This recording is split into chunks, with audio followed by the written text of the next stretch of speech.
Hello, my name is Abby Zorns, and I have created Smart Assistants.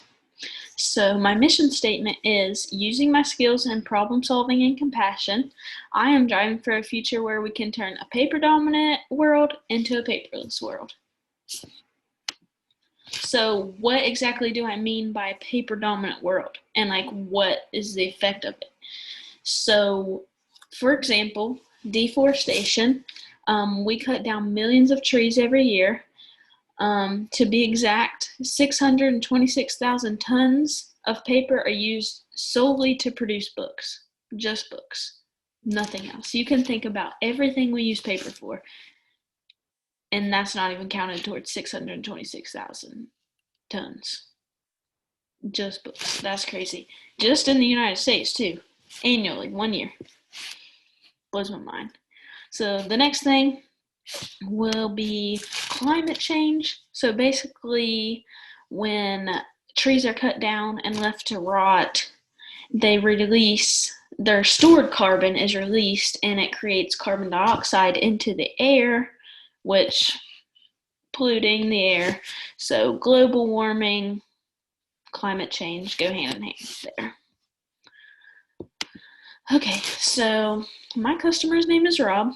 He owns a business, which I'm not going to release the name of anything for privacy reasons, but his main goal was to just limit his use of paper in his business.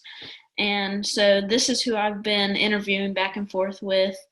And yeah, just that I'm using Rob as an example doesn't mean that other companies don't need this help as well. All the other companies, the average office worker uses about 10,000 sheets of paper per year. 10,000 sheets of paper per year. So, and Rob feels that he wants a solution to this. I mean, he wants to stop using as much paper, cut down his limit. So what paper do they use the most? So, Rob noticed that all of his employees, pretty much all of them, had calendars on their desk, had big piles of handouts just from random stuff. And why can this stuff not be online in glasses? Maybe, who knows? And Rob also noticed that he has his appointment schedule as well. So let's go on. So the existing alternative. What is Rob's existing alternative? Right now, for his existing alternative, what he uses is an in-person personal assistant, as you see in this picture. That's pretty much what they do. They help you. They schedule your meetings. They do all that stuff. Do everything, make your life easier. But although this is good, it's not doing anything to cut down on the use of paper. So let's go on. Okay, and this is finally my solution. This is the sketch of my original glasses. This is the first sketch. So as you see, it's kind of similar to Google Glasses, but totally different use. Camera, mic, on off, privacy mode, the usual. So this is where my leap of faith came in. I had two different ways of what I could use, how these glasses could operate. So the first is on the right side, you see a live call center. That's what I was thinking. They watch through the camera and the glasses, and they could full-time listen to you in real life, write down your appointments, schedule your appointments, pretty much a personal assistant, but elsewhere. They could be anywhere in the world, just listening to you. That is their job, to listen to you, to do what you want them to do, basically. And then the next thing I thought of is for the glasses to fully rely on AI, just AI technology. Could include facial recognition, the mic, literally, just solely technology. No no live person on the other end watching, nobody listening. It's AI. Okay, so as you can see, I decided to use AI.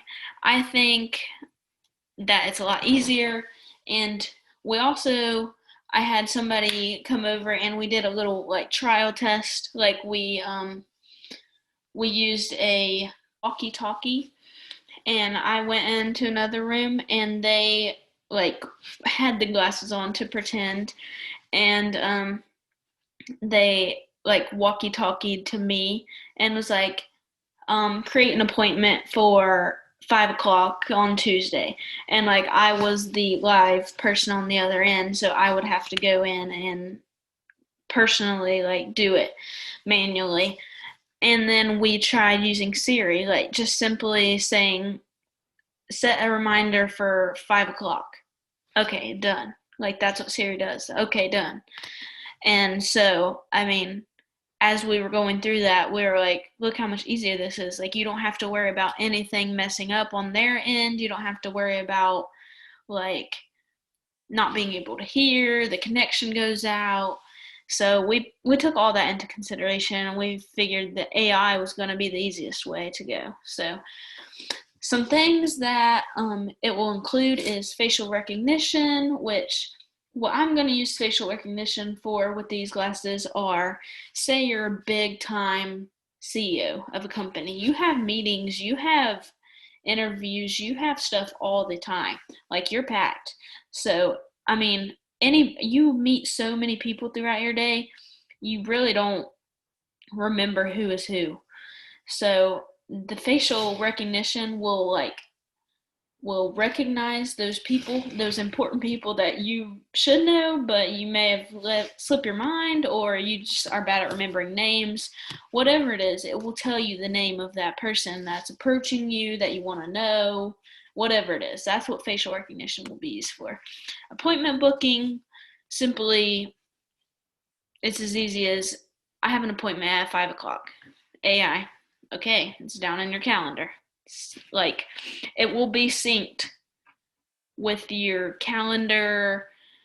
I'm in the process of like trying to create an app to sync back and forth. Like, it will have your appointments, social media, all that. So access to calendar, like I said, that's where your appointments, meetings, anything that you need to put in your calendar will be. Access to social media. So basically, they could be your marketing agent. Like, these glasses will be able to do marketing. Like, it can post ads for you, it can give you updates, all with your voice. All you have to do is give it a command, it will do it. So privacy mode, pretty self-explanatory. It's pretty much not an on-off button. So when you press the privacy button, it will just kind of stop for a minute until you press it back, until you turn it back on. But it's not going to be as long as like if you power it off. Like, it's just going to give you a split second. Like, it's not going to have to turn back on all the way. So it's an easier option if you're just going to the bathroom or whatever it is that you don't want camera or mic, whatever. It's your privacy. Okay, and then the camera, same thing. It's just a camera. It'll always be recording, it'll always be looking, tracking, facial recognizing, whatever. And then the mic. The mic is probably the most important part, honestly. It will always be listening. It's always there. It's always, you say your command, it's got it. It's got it like this. So that's what the mic is for. Okay. Okay, so here's my prototype. This is just simple, just DIY. So as you see, I have it right here. I can just show you. As you can see, camera on the front, of course. That's where it'll be looking out always, so it's straight ahead. I was thinking of a more sleek design on the edge, but I mean, you kind of want a straight out view. So there's that. And then I have the on off button on the right side. as long along with the privacy on off as well. And then on the left side of the glasses will be the mic right here, closest to your mouth, and then the charging port. So yes, these will charge, and I mean, I'm trying to go for a more stylish look, like other than like the Google glasses. They're kind of bulky, which I do get. We're gonna have to put all kinds of wiring and stuff in it, so it won't be like the live prototype won't be as clean and nice as this, but try not to make it as bulky. So that's my prototype. And then, so one quote that really stuck with me, that Rob said as I was interviewing him is like, he said, "My vision is to allow this business to fully rely on tech." And I mean, I feel like that's my goal as well, like for this business, and not just for his business, but for everyone's business. And it inspired me to continue with this product and focus on the business industry, because like I could easily just go solve paper issues in a food restaurant. Like there's paper problems everywhere in every industry. So Rob saying this was like kind of inspired me. I was like, yeah, okay, I'll stay with the business side. Like I'll stay with you. I'll focus on business. And so yeah, that's kind of inspired me to stay on track with this. And my next steps. So my next step is the next one is to make a working prototype. That's my first step, is to make a prototype that actually works, allow Rob and other business executives to take a actual feel of how this will work, get all the criticism, make it better. That's the first step.